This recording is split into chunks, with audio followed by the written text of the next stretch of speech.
আমরা বৈজ্ঞানিক হয়েছি, কথাটা কতটুকু সঠিক। বরঞ্চ এমনও হতে পারে যে আমরা এখনো সেই ধর্মীয় খোলসে চিন্তা করছি, তার জায়গাতেই আমরা পৌঁছিয়েছি। আমি কথাটা এইভাবে বলি, ফ্রান্সের আরেকজন পণ্ডিতের নাম বলি, সপ্তদশ শতাব্দীর, তার নাম ব্লেইস পাস্কাল। ওনার একটা বক্তব্য আছে যেটা আমার অভিজ্ঞতার সাথে মেলে। অভিজ্ঞতা হচ্ছে, উনি বলছেন আমরা আগে মনে করি কি কোনো মানুষকে আমরা আগে ভালো করে জানি তারপরে তাকে ভালোবাসি, নাকি আগে তাকে ভালোবাসি তারপর তাকে জানি। এই কথাটা খুব পরিষ্কার করে বলছে। হ্যাঁ, তো বাস্তবে অনেকে আমরা মনে করি আপনি দেখে আসামির মতো কাউকে জেরা করার পর ভালোবাসতে চান, সে ভালোবাসা হয় না। আসলে হয় কি আপনি আগে ভালোবেসে ফেলেছেন তারপরে তাকে জানতে পারেন। এটা যীশু খ্রিস্টের একটা কথা আছে বাইবেলে, নিউ টেস্টামেন্টে, সেখানে বলছে কি, আমি ইংরেজিতে পড়েছি তো আগে ইংরেজিতে বলি, বলে you would not be looking for me হ্যাঁ unless you have already found me.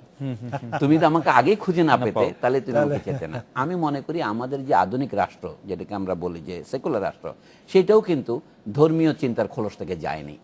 এই জন্য বলছি আমাদের সমস্ত চিন্তার মধ্যেই, আমি এটাকে ঠিক স্বার্থপরতা বলবো না, আত্মকেন্দ্রিকতাটা আছে।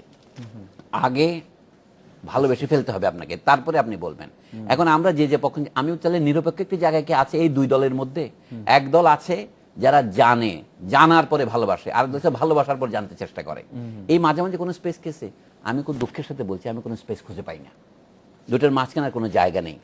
এই জন্য কথাটা পরিষ্কার করে বলার জন্য আমাদের এখন যে সময় আমরা এসে পৌঁছেছি, দেখেন এটা খুব অভূতপূর্ব ব্যাপার হচ্ছে যে আমাদের এখানে যেমন শহীদ মিনার নিয়ে যে আলোচনা সম্প্রতি হয়েছে, যে শহীদ মিনার আমাদের দেশে একটা জাতীয় ঐক্যের প্রতীক হয়ে উঠেছিল 1952 সন থেকে, কিন্তু সেখানে দুটো আমি বলবো অভ্যুত্থান হয়ে গেছে।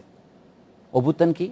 একটা অভ্যুত্থান আমাদের চোখের সামনে হচ্ছে, জিনিসটা আমরা বুঝতে পারছি না। সেটা কি? ধরেন 1952 সনের 21শে ফেব্রুয়ারিতে আমাদের যে ছাত্র যুবকেরা প্রাণ দিয়েছিলেন বাংলা ভাষার জন্য, আমরা সেটার নাম দিয়েছিলাম শহীদ দিবস। শহীদ দিবস পালন করতে করতে বাংলাদেশ স্বাধীন হয়েছে, তারপরে আমরা শহীদ দিবস পালন করছি। করতে করতে অতি সম্প্রতি আপনারা জানেন এটাকে আন্তর্জাতিক মাতৃভাষা দিবস বলে স্বীকৃতি দেওয়া হয়েছে জাতিসংঘ থেকে। তা আমরা সকলেই মনে করছি আমাদের উন্নতি হয়েছে, কিন্তু আমরা একটা কথা খেয়াল করছি না, বাংলাদেশের ভাষা আন্দোলন আন্তর্জাতিক স্বীকৃতি পেয়েছে, এটা বাংলাদেশের জন্য গৌরবের বিষয়। কিন্তু এখানে গৌরবের ফাঁকের মধ্যে একটা অগৌরবের ঘটনা ঘটে গেছে। এটার নাম দিয়েছে আন্তর্জাতিক মাতৃভাষা দিবস। আমরা 1952 সালে রক্ত দিয়েছিলাম কে মাতৃভাষার জন্য? মাতৃভাষা হিসেবে কেউ অস্বীকার করে নাই। কিন্তু কি হতো, এই মাতৃভাষাকে যেন রাষ্ট্রভাষা হিসেবে ব্যবহার করা যায় সেই জন্য আন্দোলন করা হয়েছিল। মাতৃভাষাকে রাষ্ট্রভাষার মর্যাদা থেকে বঞ্চিত করা হচ্ছিল বলে এটা ছিল বাংলাদেশের জন্য রাষ্ট্রভাষা দিবস। এবং সমস্ত স্লোগানে দেখবেন যে রাষ্ট্রভাষা বাংলা চাই, মাতৃভাষাকে রাষ্ট্রভাষা চাই।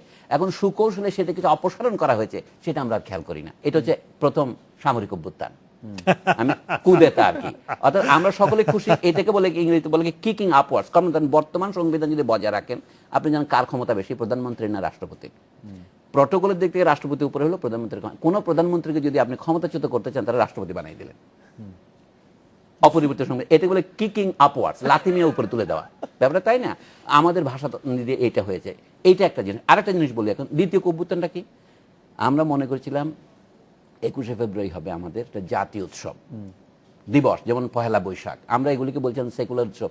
কিন্তু এখানে প্রচলিত যে ধর্মীয় উৎসব আছে, এটা কি দুর্গাপূজার বিকল্প? নয়। এটাকে বৌদ্ধ পূর্ণিমার বিকল্প? কিন্তু ঈদ উল ফিতর, ঈদ উল আজহার বিকল্প? বিকল্প নয়।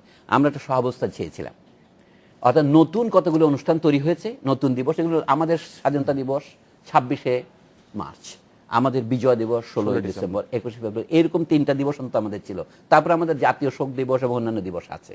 মানুষের কতগুলি বছরে 15-20টা ছুটির দিন প্রত্যেক দেশে থাকে।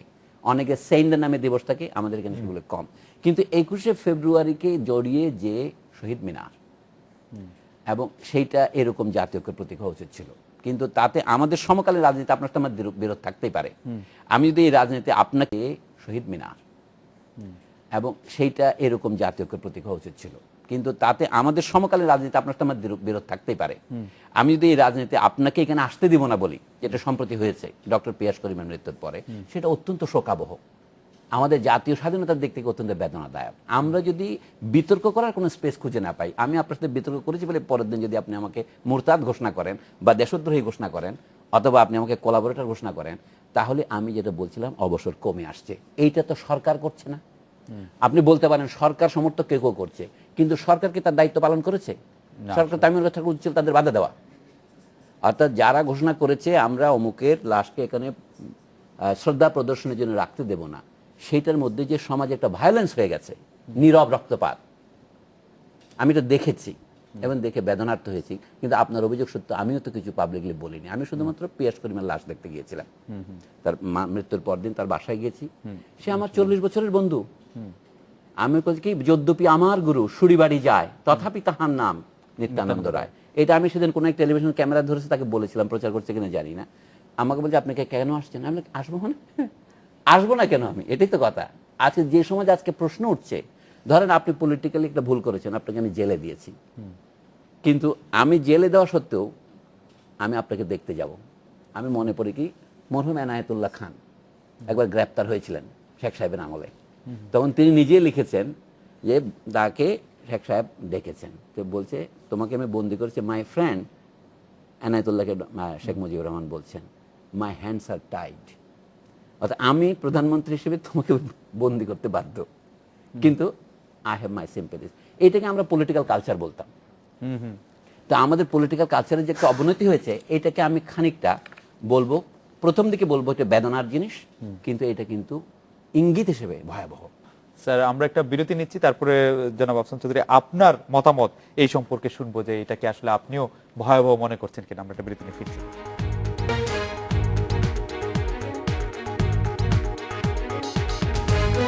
ফিরলাম আজকে বাংলাদেশে। ডক্টর আফসান চৌধুরী, আপনার বক্তব্য শুনবো।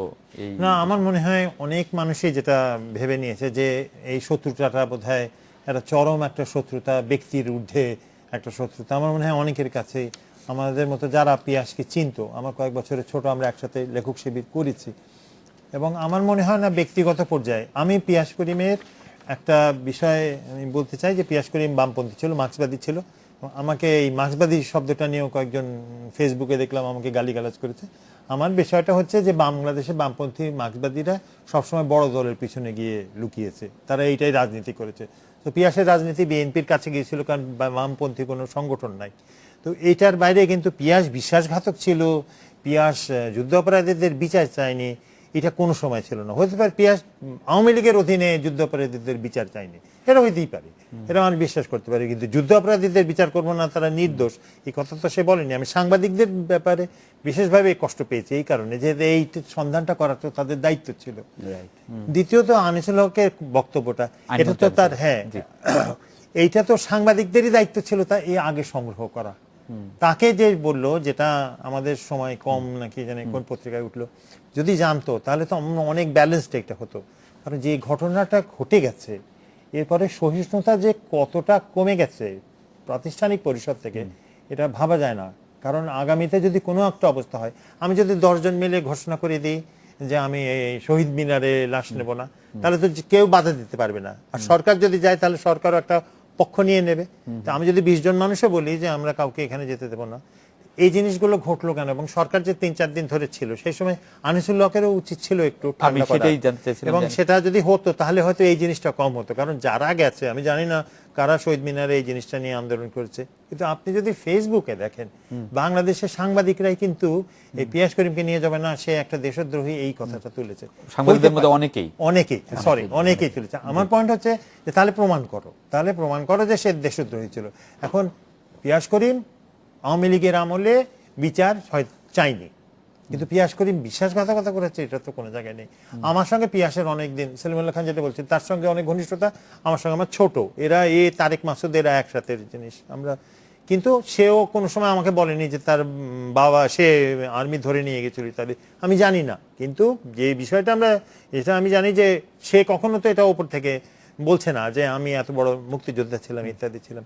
তো এই বিষয়গুলো যদি থাকতো আমাদের মনে, বিশেষ করে সাংবাদিকদের, এবং আমি মনে করি যে এইখানে সবচেয়ে বড় দোষ করেছে সাংবাদিকরা এখানে পক্ষপাত করেছে, সাংবাদিকরা এখানে একটা ভূমিকা নিয়েছে। এবং আমি বারবার যে কথাটা বলি, সাংবাদিকের দায়িত্ব কিন্তু কোনোদিন বিচারকের চেয়ে কম না। সাংবাদিক হচ্ছে কোনো পক্ষ না নিয়ে সে তথ্যটা পরিবেশন করবে, সেইটা এই ক্ষেত্রেও তারা করেনি। এবং এই যে রাজনীতির সঙ্গে সাংবাদিকদের ঘনিষ্ঠকরণ, এটা কিন্তু সংবাদপত্রেরও ক্ষতি হয়েছে, রাজনীতিরও ক্ষতি হয়েছে, যারা তাদের ভোক্তা তাদেরও ক্ষতি হয়েছে। এবং আমার মনে হয় এইবারে দ্বিতীয়বারের মতো আমাদের দেশে সাংবাদিকরা পার্টিজান হয়ে গেল, এবং এই পার্টিজান হয়ে যাওয়ার থেকে আমার সংবাদপত্রেও, আমাদের গণমাধ্যমের যে ক্ষতিটা হয়ে গেছে, এবং আগামীতে এটা উঠতে পারবে কিনা। কারণ এখনো দেখেন 2 দিন পর এখন আনিসুল হকের বিচার চাইছে, তো এখন থামবে কই?